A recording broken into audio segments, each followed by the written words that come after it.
नमस्कार, आप देख रहे हैं पंजाब केसरी टीवी चंडीगढ़ और मैं हूं आपके साथ परी शर्मा। आज खास बातचीत में हमारे साथ हमारे मेहमान हैं ठाकुर कौल सिंह जी, जो मंत्री भी रहे हैं, अध्यक्ष भी रहे हैं और सीनियर लीडर हैं और किसी परिचय का वो मोहताज नहीं है। तो चलिए अब स्वागत करते हैं पहले ठाकुर कौल सिंह जी का। सर, आपका सबसे पहले स्वागत है। धन्यवाद सर। सबसे पहले मैं आपसे ये जानना चाहूंगी, इतने सीनियर लीडर हैं आप, तो सीनियरिटी के हिसाब से जो अभी अध्यक्ष पद पे आपको दोबारा आसीन होना चाहिए था, तो ऐसा क्यों नहीं हुआ कि आप दोबारा से अध्यक्ष बने? ऐसा है कि ठीक है कि राजा वीरभद्र सिंह के बाद हिमाचल में मैं वरिष्ठ विधायक भी रहा हूँ, मंत्री भी रहा हूँ, 4 बार विधानसभा का अध्यक्ष भी रहा हूँ, 2 बार सोनिया गांधी के कृपा से पार्टी का अध्यक्ष रहा हूँ। लेकिन मैं अब की बार अध्यक्ष की दौड़ में नहीं था और न ही मैंने कभी कहा कि मैंने अध्यक्ष बनना है। अध्यक्ष की दौड़ में जो लोग थे वो दिल्ली जाते रहे, मिलते रहे हाईकमांड से, लेकिन हाईकमांड ने अल्टीमेटली श्रीमती प्रतिभा सिंह जी को चुना, क्योंकि उन्होंने एक फैसला किया कि जो चुनाव नहीं लड़ेगा हम उसको पार्टी का अध्यक्ष बनाएंगे। और इसलिए क्योंकि अभी नई जो है सांसद चुन के गई थी और उनको जो है सोनिया गांधी जी ने कांग्रेस के अध्यक्ष की जिम्मेदारी सौंपी है, हम इसका स्वागत करते हैं।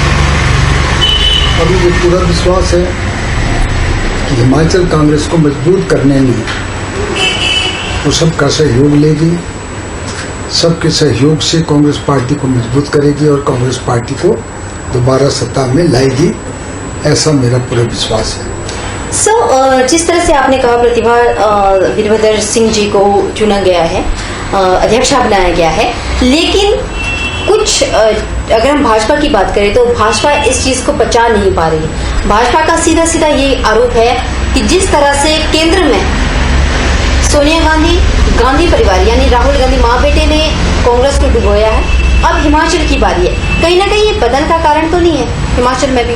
नहीं, मैं ऐसा नहीं मानता।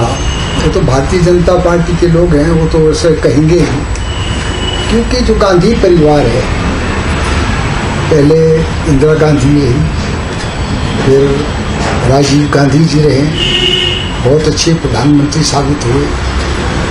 उसके बाद जो है फिर हमारे नरसिम्हा राव जी बने, फिर केसरी जी बने और फिर लोगों के कांग्रेस के अनुरोध पर जो है श्रीमती सोनिया गांधी जी को कांग्रेस का अध्यक्ष बनाया और कांग्रेस की इलेक्टेड चुनी हुई अध्यक्ष है AICC द्वारा। अभी दोबारा चुनाव होंगे, कौन अध्यक्ष बनता है वो तो सब फैसला होगा। लेकिन ये जो भारतीय जनता पार्टी है, ये सिर्फ गांधी परिवार से इनको ज्यादा खतरा है और इसलिए गांधी परिवार को ही टारगेट कर रहे हैं, इनके खिलाफ केस बनाए जा रहे हैं, ईडी के माध्यम से इनको जो है ईडी के दफ्तर में बुलाया जा रहा है। तो इस तरीके से और मोदी जी एक ही राज रहते हैं कि परिवारवाद लोकतंत्र के लिए खतरा है। अब उनका अपना परिवार तो है नहीं, अगर उनका बेटा भी होता, कोई और भी होता तो भी उनको देते, उनका तो अपना परिवार है नहीं, इसलिए वो परिवारवाद के खिलाफ है। जहाँ तक हिमाचल की बात है, वीरभद्र सिंह जी का 6 बार मुख्यमंत्री रहे, 2 बार केंद्र में मंत्री रहे, हिमाचल के बनाने में, हिमाचल को संवारने में, हिमाचल के विकास में उनका बहुत बड़ा योगदान रहा है और उनका एक नाम है पूरे हिमाचल प्रदेश के अंदर। और यही कारण है कि वीरभद्र सिंह जी ने काम मंडी पार्लियामेंट्री कंस्टिट्यूंसी में किए थे, हिमाचल प्रदेश में किए थे। आज जो 3 विधानसभा के उपचुनाव हुए, 1 मंडी लोकसभा का चुनाव हुआ, उसमें जो है कांग्रेस पार्टी को 4 सीटें जो है हिमाचल की जनता ने दी है, जिसके लिए हिमाचल के मतदाताओं का मैं बहुत धन्यवाद करना चाहता हूँ। तो यही कारण था फिर केंद्र सरकार ने कहा, हमारे पार्टी हाईकमांड ने कहा कि हम जो है उनको अध्यक्ष बनाएंगे जो चुनाव नहीं लड़ेंगे, क्योंकि श्रीमती प्रतिभा सिंह सांसद बनी है, 2022 का चुनाव तो उन्होंने लड़ना नहीं है, इसलिए और भी 3-4 लोग पार्टी की इसके दौड़ में थे। तो हमारी हाईकमांड ने जो है श्रीमती प्रतिभा सिंह जी को ही इसके लिए उचित माना और हम सब ने इसका स्वागत किया है। सर, आप इतने सीनियर लीडर है द्रंग विधानसभा क्षेत्र में। अभी मुख्यमंत्री जयराम ठाकुर जी आए थे। मुख्यमंत्री जयराम ठाकुर जी ने साफ तौर पे ही कहा कि आजकल द्रंग विधानसभा क्षेत्र के जो बड़े नेता है वो कहीं नजर नहीं आ रहे, गायब है। तो उनका अगर किसी को पता है तो वो बता दें कि कहाँ तक सही है। ऐसा है, जहाँ ये मीटिंग और जहाँ ये बातें जयराम जी ने की, वहाँ 1000 कुर्सियाँ लाई थी और बड़े मुश्किल से 150-200 आदमी इकट्ठे हुए और कुर्सियाँ खाली नजर आई और बाद में कुर्सियाँ खाली पड़ी। ये बातें उन्होंने एक फ्रस्ट्रेशन में, निराशा में ये बातें कही है। उनको डर मुझसे लगता है क्योंकि मैंने उन पर कई आरोप लगाए हैं। मेरे चुनाव क्षेत्र पर धर्म गया 15 अप्रैल को पीछे उस वक्त कहा कि उनके ठाकुर कौल सिंह के खिलाफ मेरे पास बहुत चिट्ठे हैं। मैंने दूसरे दिन प्रेस कॉन्फ्रेंस की, मैं चुनौती देता हूँ मुख्यमंत्री को, चिट्ठे बाहर निकाले, जेल में क्यों रखें 4 साल। अगर हमारे खिलाफ कोई केस है तो केस FIR दर्ज करें। और मेरे खिलाफ क्या बातें थी? सिर्फ 3 बातें थी मेरे खिलाफ कि इंदिरा गांधी मेडिकल कॉलेज में ऑक्सीजन प्लांट लगाया है, जो गलत लगाया है, और उसी ऑक्सीजन प्लांट की वजह से कोरोना में हिमाचल प्रदेश में ऑक्सीजन की कमी से कोई व्यक्ति नहीं मरा। दूसरा था कि 8000 आशा वर्कर जो है ठाकुर कौल सिंह ने लगाई, जो गलत लगाई है। इन इंक्वायरी की, एक भी आशा वर्कर को उन्होंने बाहर निकाला जो नॉर्म्स भारत सरकार ने दिए थे उसके मुताबिक भर्ती की गई। तीसरा था कि SRL लैब जो है उनको वो भी टेंडर के मुताबिक काम दिया था और उनका रेट सबसे कम था, उनको दिया। 4 साल वही काम करते रहे। अब उन्होंने दोबारा टेंडर किया है, कोई और पार्टी आई है, अभी तक उन्होंने अपना काम भी शुरू नहीं किया, लोग परेशान हैं। तो ये जो है लोगों को गुमराह करने के लिए कि मेरे खिलाफ बड़े आरोप है, तो मैंने तो बार बार चुनौती दी है कि अगर है तो करो, आप आपके जाने के समय आ गया है। जहाँ तक उनको परेशानी है क्योंकि मैं ही उनके खिलाफ आरोप लगाता हूँ। मंडी के मुख्यमंत्री बने, सबसे पहले मैंने स्वागत किया कि मंडी का मुख्यमंत्री पहली बार बना है हिमाचल प्रदेश में। वो मंडी जिले का पूरा ख्याल रखेगा, हिमाचल प्रदेश के साथ साथ मंडी का ख्याल रखेगा। लेकिन वो तो सिर्फ अपने चुनाव क्षेत्र तक सीमित हो गए। एक जो दूसरा मंत्री बनाया धर्मपुर का महेंद्र सिंह का, जो भ्रष्टाचार के लिए जाना जाता है, वो सिर्फ अपने चुनाव क्षेत्र धर्मपुर तक सीमित रह गया। 8 चुनाव क्षेत्र मंडी के पूरी तरह नजरअंदाज किए और इसलिए हमने कहा है। और भ्रष्टाचार चरम सीमा पे है, बेरोजगारी आज चरम सीमा पर है, इनके राज में महंगाई चरम सीमा पे है, विकास का काम हिमाचल प्रदेश में ठप पड़ा हुआ है। इसलिए हिमाचल के लोग इस सरकार के 4.5 साल के कार्यकाल से बहुत हताश है, मायूस है, निराश है और लोगों ने मन बनाया है कि जयराम सरकार को हटाना है और कांग्रेस पार्टी को फिर सत्ता में लाना है। सर, आप बोल रहे हैं कि लोगों ने मन बना लिया है, लेकिन मुख्यमंत्री जयराम ठाकुर जी तो मंच से, बड़े बड़े मंच से कह रहे हैं कि इस बार सपने देखना छोड़ दे कांग्रेस, क्योंकि वो बारी वाला रिवाज किया, अब इस बार वो रिवाज नहीं रहेगा, सत्ता में वापस बीजेपी आएगी। ऐसा है, पिछली बार धूमल ने भी नारा किया था, मिशन रिपीट की बात कही थी। अब तो मिशन रिपीट होगा। हमने उनको कहा कि इनका मिशन रिपीट हम मिशन डिफीट में बदलेंगे और बदल दिया और कांग्रेस पार्टी सत्ता में आई। आज धूमल साहब 10 साल मुख्यमंत्री रहे, बड़े अनुभवी मुख्यमंत्री थे, विकास के काम भी करते थे, केंद्र से वाजपेयी से पैसा भी लाते थे। लेकिन जयराम तो केंद्र से एक पैसा लाने में नाकामयाब रहा है। बार बार कहते डबल इंजन सरकार, डबल इंजन सरकार, केंद्र की सरकार हमारी, हिमाचल की सरकार हमारी, चौड़ी भी हमारी, बावड़ी भी हमारी, ऐसी ऐसी बातें करते हैं। लेकिन 3-4 बार जो है मोदी जी हिमाचल प्रदेश में आए, उन्हें उद्घाटन किए, भाषण दिए। ना जयराम ने कुछ मांगा, न मोदी जी ने हिमाचल को कुछ दिया। आज हिमाचल की आर्थिक दशा इतनी दयनीय हो गई है, दिवाली के कगार पे लाके खड़ा कर दिया है जयराम ने। हर तीसरे महीने 500 करोड़ का ऋण ले रहे हैं। जब हमारी सामने सरकार छोड़ी थी 2017 दिसंबर में, तब 45,000 करोड़ का कर्ज हिमाचल प्रदेश में था। उसमें 10 साल का कर्ज धूमल के वक्त का था, 6 साल का कर्ज सांता के वक्त में था, कुल 45,000 करोड़ था। इससे तो 4.5 साल में ये कर्ज 45,000 करोड़ से 70,000 करोड़ पहुंचा दिया। क्या दिवालिया नहीं है? और इस किस्म के फिर अब इलेक्शन में आते आते झूठे लुभावने कर रहे हैं, हम इतनी बिजली मुफ्त दे देंगे, गाँव में पानी मुफ्त कर देंगे। कहाँ किया पानी? जब इनके वक्त का पानी 60 लाख रुपया था, मैं 2003 और 2007 के बीच में सिंचाई जन स्वास्थ्य मंत्री था, मैंने वो कैबिनेट में ले जाकर गाँव ग्रामीण क्षेत्रों का 60 लाख का कर्जा माफ किया था।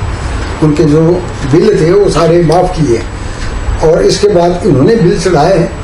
इसलिए इस वक्त जो है ये जाने की घोषणा कर रहे हैं। लोगों को पता है जो अब घोषणा है वो पूरी नहीं होगी, क्योंकि तब तक सरकार चली जाएगी। अब वहाँ गए, उत्तराखंड में गए, मेरे 6 में मीटिंग की, रेस्ट हाउस के साथ मीटिंग की, और मीटिंग में लोग नहीं आए, स्थानीय लोग कोई नहीं आए, जन कंस्टिट्यूंसी के लोग बहुत कम थे। वहाँ सराज से, सदर कंस्टिट्यूंसी से, या पीछे उनके साथ जो आते हैं वो ही लोग थे। इसलिए उनको बड़ी मायूसी हुई है। इसलिए मायूसी में, हताशा में इस तरह की बयानबाजी कर रहे हैं। जयराम जी को कौल सिंह तब नजर आएंगे जब हिमाचल प्रदेश में हमारी सरकार होगी और भारतीय जनता पार्टी सत्ता से बाहर होगी। सर, आपने अभी पीएम की बात की है, तो बीजेपी का ये मानना है कि पीएम तो एक बार आप भी लेके आए हैं शिमला में, लेकिन वो पीएम तो सिर्फ रिच पे आते हैं, घूमते हैं और ठंडी ठंडी हवा में सो जाते हैं।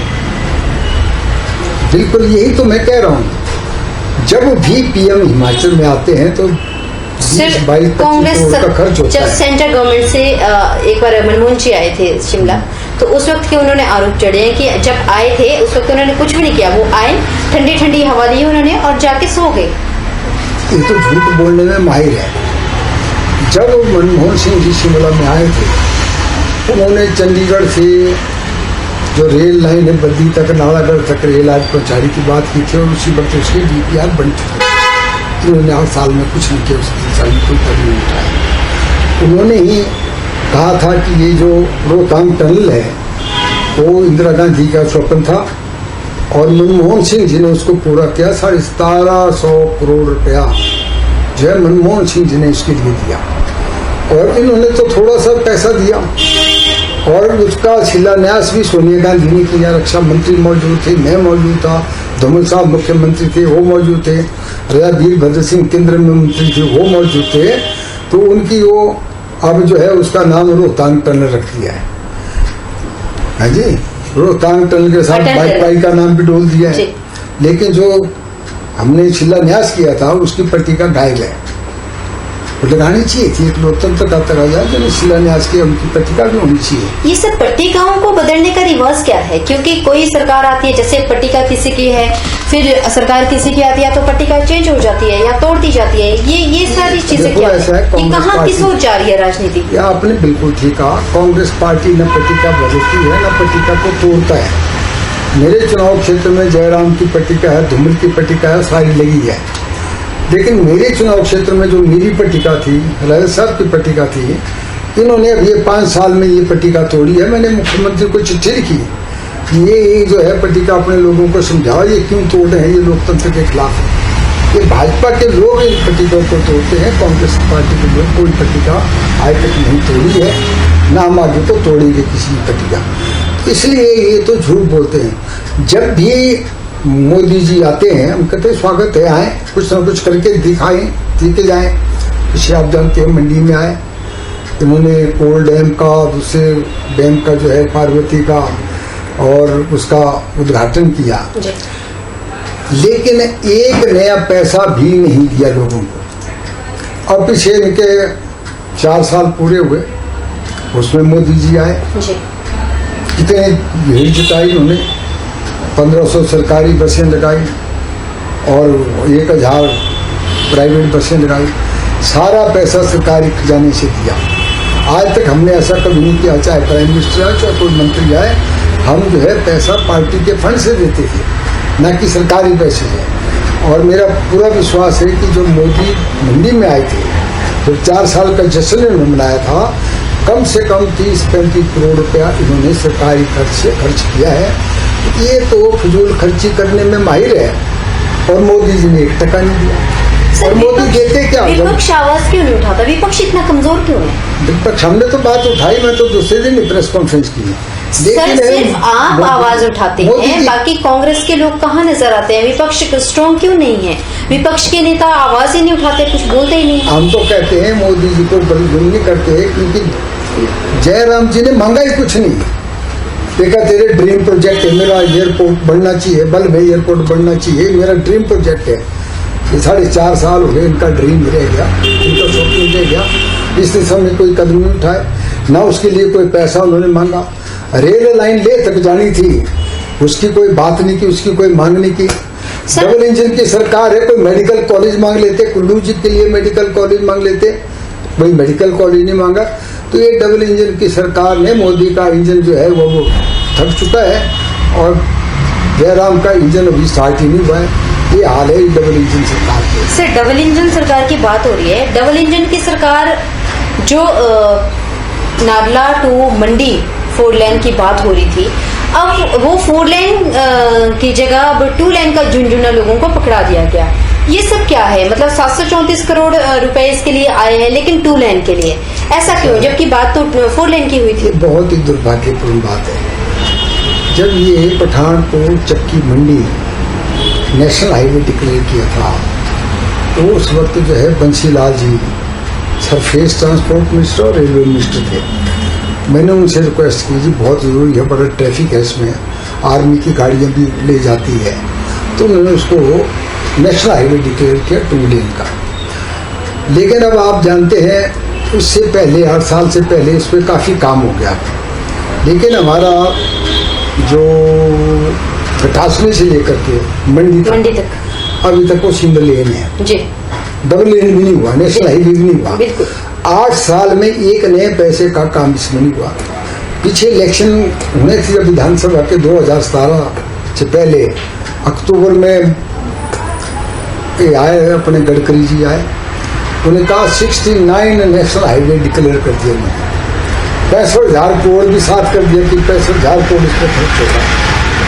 लेकिन आज मैं उनसे पूछना चाहता हूँ, जयराम से पूछना चाहता हूँ, वो 69 नेशनल हाईवे में क्या एक भी नेशनल हाईवे का काम शुरू हुआ है? या उसके DPR बनी है? जो ऑलरेडी चले हुए उसके काम भी धीमे चले हुए। ये 4 लेन जो है किरपुर से मनाली 4 लेन जो है कमलनाथ की देन है। ये कमलनाथ जी ने 4 लेन किया है, और वही कालका से लेकर के शिमला तक भी ये कमलनाथ की देन है। इनको बताओ इन्होंने कौन सा 4 लेन हिमाचल प्रदेश घोषणा कर दी, पट्टा भी लगा दिया गडकरी जी ने वहाँ पठानकोट में, ये 4 लेन बनेगा मंडी तक। लेकिन अब इस दिशा में जो है बहुत ढीला काम चला हुआ है, और जो ये कह दिया तो बहुत ही दुर्भाग्यपूर्ण बात है कि भाई ये अब 2 लेन ही बनेगा। तो जब कांग्रेस पार्टी की सरकार आएगी हम इसको उठाएंगे, और पठानकोट से मंडी तक इसको 4 लेन ही करेंगे, डबल लेन हम नहीं रहने देंगे। ये मैं आपको विश्वास देना चाहता हूँ हिमाचल की जनता को। सर मैं थोड़ा सा आपके ही विधानसभा क्षेत्र की ओर आना चाहती हूँ। आपके विधानसभा क्षेत्र से जो MLA हैं वो कह रहे हैं कि द्रंग में विकास की गंगा बह रही है, तो वाकई गंगा बह रही है?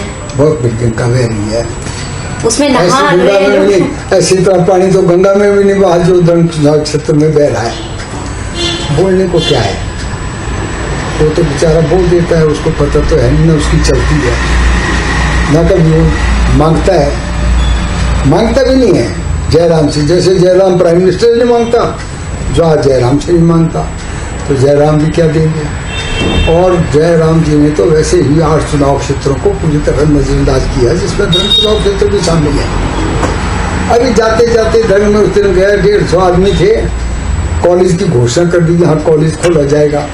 4 साल पहले ये उसने पहले पनो में घोषणा की थी कि भाई यहाँ कॉलेज धर्म में पनो में कॉलेज खोलूंगा। आज कह दिया सेऊल में कॉलेज खोलेगा।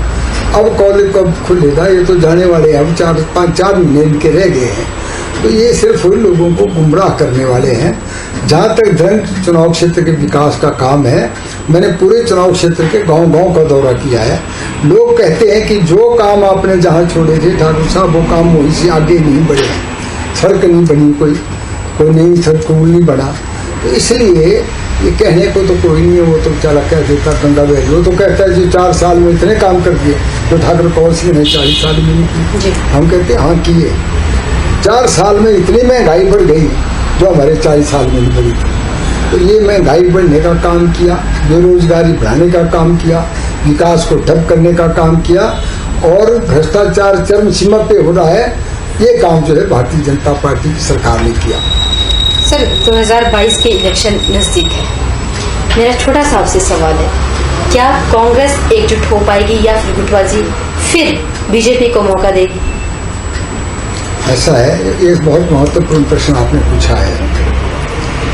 ऐसा है, कांग्रेस पार्टी एकजुट है, ये ठीक है, गुटबाजी थोड़ी बहुत होगी, वो जब चुनाव होते हैं तो गुटबाजी खत्म हो जाएगी। जिनको कांग्रेस पार्टी का टिकट मिलेगा उसके लिए सब कांग्रेस के लोग काम करेंगे, और ये भी विशेष तौर पे हमने कह दिया है कि अब ये कोटा सिस्टम बंद करो कि इसके नाम पे इतने टिकट, इसके नाम पे इतने टिकट। जी। मैं क्या सर्वे करो, मैंने जो हमारे प्रभारी उनको कहा है, आप आइए कंस्टिट्यूंसी में जाइए, लोगों का फीडबैक लीजिए, कौन जीतने वाले को टिकट देंगे, जीतने वाले अच्छी छवि के लोग जो है टिकट दिए जाएंगे, और निश्चित तौर पे हिमाचल प्रदेश में कांग्रेस पार्टी की सरकार बनेगी। एक मेरा आपसे छोटा सा सवाल है कि मुख्यमंत्री जयराम ठाकुर ने कहा कि अगर दोबारा सत्ता में आना है तो आपको हराना पड़ेगा, फिर से द्रंग को फिर से हराना पड़ेगा, द्रंग को बीजेपी को जीतना पड़ेगा।